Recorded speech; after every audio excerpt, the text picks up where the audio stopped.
Okey, seterusnya kita masuk kepada bahagian pencegahan ini. Untuk pencegahan ni saya suka nak share pada kamu. Okey, contoh apa yang dia kata jangan buat. Jangan buat.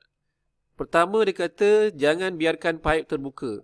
Bila mana kamu dah mula buat kerja-kerja aircon ni, dah mula nak buat aircon, tiba-tiba lah kata, alamak, tak apalah kita pergi makan dululah. Kita biarkan paip terbuka. Kita biarkan dia terbuka begini. Bila terbuka begini, apa yang kita takut adalah hujan, air masuk. Dia pantang sangat. Walaupun aircon ni sejuk, menyejukkan, tapi dia pantang ada air masuk dalam ni. Dia pantang ada apa? Air ataupun H2O ataupun air lah, udara ataupun dia pun tak nak. Ni semua tak nak ni.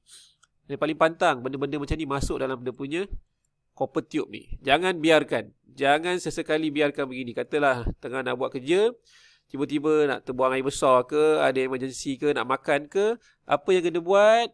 Tape ujung ni. Tapekan, balutkan dia. Tapekan Tapekan ujung ni supaya tak ada udara ataupun tak ada, udara tak boleh elak lah, udara akan masuk. Tak ada air, tak ada habuk, tak ada kotor-kotoran berada ni. Bila dia masuk, nanti dia akan tersumbat untuk proses-proses seterusnya. Okey, ini adalah perkara pertama yang perlu kamu elakkan bila kamu nak buat pemasangan penyaman udara. Okey, ni saya sambung dari modul kedua tadi, penerangan awal. Yang ini sambung pada pencegahan. Apa yang kita perlu elak sebelum kita nak pasang. Ni baru kita tahu apa jangan buat sebelum pasang. Lepas ni baru kita masuk pada installation. Seterusnya, habuk masuk tadi saya dah bagi tahu. Jangan biarkan paip terbuka. Bila kita biarkan terbuka, habuk masuk, apa-apa kotoran daun dia menyebabkan kompresor kita rosak. Dalam ni nanti kita kena tahu. Yang kecil ni adalah high pressure, yang kecil ni adalah HP, yang besar ni adalah low P. Ikut size dah, itu saya bagi tahu. Kalau 1 horsepower, high pressure berapa? 1, 4, low pressure 3, 8. Okey. Jadi size ni benda-benda yang macam ni awal. Okey, yang ni apa saya bagi tahu, ni nama dia adalah flare nut. Ni flare nut. Jadi sebelum kamu nak buat flaring, kembangkan begini, kena ada flare nut di sini. Benda-benda begini memang sangat dielakkan supaya dia tidak memberi kesan buruk kepada kita punya kompresor. Kita nak jaga kompresor. Ibu kepada aircon ni adalah dia punya kompresor lah. Kompresor rosak, no point lah. Jenama apa pun yang paling mahal kamu beli pun tak guna kalau dia tak boleh menyejukkan bilik kamu lah. Okey, seterusnya kita lihat kepada bila kita dah pasang aircon, katalah kita punya tong gas ni kan, tak cukup gas dah ringan dah, dah nak habis lah, tinggal sikit. Kita pula nak masukkan gas dekat kita punya satu lagi aircon yang lain. Aircon katalah aircon ni dia punya bacaan di sini, kalau kita kata cukup, kalau aircon kita tekanan cukup, dia 60 ke 70 PSI. Kalau cukup, katalah di sini tiba-tibanya tak cukup, dia 50 aja. 50 PSI dekat dalam kita punya outdoor ni. Tapi kat dalam kita punya tank ni hanya ada dalam 25 PSI je. Dia boleh juga berlaku, dia boleh return balik. Jadi bila kamu nak masuk gas, tekanan di sini tinggi, pressure kat sini tinggi, pressure kat sini rendah. Jadi dia kan tekanan, bila pressure ni ada perbezaan antara dua pressure, jadi yang tinggi akan pergi ke rendah. Jadi itu dia boleh juga masuk di situ. Nanti dia akan rosakkan kita punya kompresor juga. Ni kompresor kita akan rosak lah. Ini benda-benda yang kena hati-hati. Yang kita kena hati-hati. Kalau tengok gas kita dah ringan sangat tu, dah tak adalah, dah rendah sangat tu dia punya bacaan dia tu. Jadi tak payahlah kita guna lagi. Okey, seterusnya apa yang kita kena perlu elak? Pernah nampak orang buat macam ni? Memasukkan cecair secara paksaan. Ada yang dekat kita punya tolok tu, gas kita, dia ada dua. Dia macam ni kan. Okey, ni low pressure, ni high pressure. Lepas tu di sini kita pergi pada tong gas. Yang ni low pressure pergi kepada outdoor. Outdoor punya low pressure. Yang di sini outdoor juga. Tapi jenis aircon yang besar, outdoor punya high pressure. Kebiasaannya high pressure orang kadang-kadang nak masukkan cecair, tapi dia paksa dia terbalik. Sebab gas kita dalam keadaan begini, kita letak, Di bawah ni adalah liquid. Di atas ni adalah gas. Jadi kita masukkan gas. Kita masukkan gas ni. Kita bukan nak masukkan liquid ni. Ya, kita nak masukkan gas ni. Jadi kalau kita paksa dia, kita terbalikkan ni, dia akan merosakkan injap kompresor. Kompresor punya valve lah. Ini kompresor punya valve dalam ni. Yang ni benda-benda yang kamu kena elakkan bila masa nak buat nanti. Jangan terbalikkan tong gas ni. Okey, seterusnya kita lihat kepada gunakan oksigen untuk buat purge. Ada orang, dia bila dah masukkan gas, dia nak buat purging, dia nak keluarkan apa-apa kotoran dalam ni, dia gunakan oksigen untuk keluarkan udara. Dia nak keluarkan udara, nak bagi kosong dalam tu, dia gunakan oksigen. Dia akan menyebabkan kompresor kita boleh rosak. Cara yang terbaik kita nak buat purge adalah menggunakan gas nitrogen. Kenapa nitrogen? Orang pernah dengar orang pump tayar guna nitrogen? Sebab gas nitrogen gas yang paling ringan. Gas yang sangat ringan. Jadi benda-benda ni kena hati-hati lah. Tapi kita di kolej kita tak adalah sampai kita nak guna nitrogen. Tapi ini ilmu yang saya sampaikan untuk kamu tahu. Bila lepas kita dah pasang, contoh dia selain dia tak nak buat vacuum, dia nak guna gas, boleh begini. Tapi kita tak buat begini. Tapi ada teknik dia. Okey. Sistem pipe yang terlalu panjang. Tadi saya dah maklum. Elakkan daripada menggunakan copper tube yang terlalu panjang. Copper tube terlalu panjang ni sangat bahaya. Macam ni contoh. Ini indoor awak di sini, outdoor awak di sini. Sangat jauh. Tengok berapa jauh dia jalan ni. Jauh dia jalan. Berapa meter ni. Jadi kompresor kamu bekerja sangat penat. Elakkan guna pipe yang panjang. Dia akan lifetime untuk kompresor kamu akan jadi pendek. Pendek umur lah. Semakin pendek pipe, semakin cepat sejuk. Dia contohlah. Ini kamu punya pipe. Pipe kamu. Yang ni kamu punya kesejukan. Katalah kita buat graf kan. Graf. Kita buat graf macam ni. Yang ni adalah panjang. Ni adalah kamu punya size pipe. Panjang pipe lah. Dia punya length dia.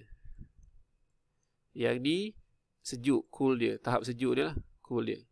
Jadi kalau semakin pendek, kalau kita buat graf dia, semakin pendek dia, semakin sejuk. Macam mana graf dia, bentuk graf dia? Adakah bentuk graf dia begini? Bukan sama sekali. Kalau macam ni, maksudnya lagi panjang pipe, lagi tak sejuk. Jadi macam mana nak dia lagi panjang pipe? Macam ni kan. Lagi panjang pipe, lagi tak sejuk. Jadi sebenarnya lagi pendek pipe, lagi cepat sejuk. Kata pipe ni pendek, lagi cepat sejuk. Ini panjang pipe, lagi lambat sejuk. Pendek pipe, lagi cepat sejuk. Jadi dia berkadaran. Dia berkadaran. Maksudnya lagi pendek pipe, lagi cepat dia sejuk. Ini sejuk lah, bilangan sejuk dia. Ke sini ke arah lagi panas, dia lagi sejuk. Jadi kena faham konsep-konsep begini. Okey, seterusnya sama juga, jangan letakkan pipe, sistem pipe kedudukan unit terlalu luar, terlalu tinggi. Indoor kat sini, outdoor tinggi sangat. Ni pun sama, kompresor kena kerja kuat. Nak pump turun, pump naik, turun naik banyak kali tu, dia akan sama juga, dia akan memendekkan jangka hayat kompresor. Ni semua akan buatkan kompresor pendek umur. Ini semua sangat bahaya. Tip dia, semakin rendah pipe, semakin cepat sejuk. Sama juga. Semakin rendah pipe, semakin cepat sejuk. Pipe dia semakin rendah, sejuk dia pun makin tinggi lah maksudnya. Cepat rendah, dia maksudnya pipe pendek, lagi cepat dia sejuk. Seterusnya adalah sistem pipe yang terlalu banyak bengkok. Bend pun tak terlalu baik lah kalau banyak sangat bengkok. Contoh too many bend ni. Ni pun tak apa elok. Elakkan bengkok yang terlalu banyak. Kesannya memendekkan jangka hayat kompresor. Yang ni boleh kira ni berapa ni? 1, 2, 3, 4, 5, 6, 7, 8, 9, 10, 11, 12, 13, 14, 15, 16, 17. 17 band. Banyak sangat.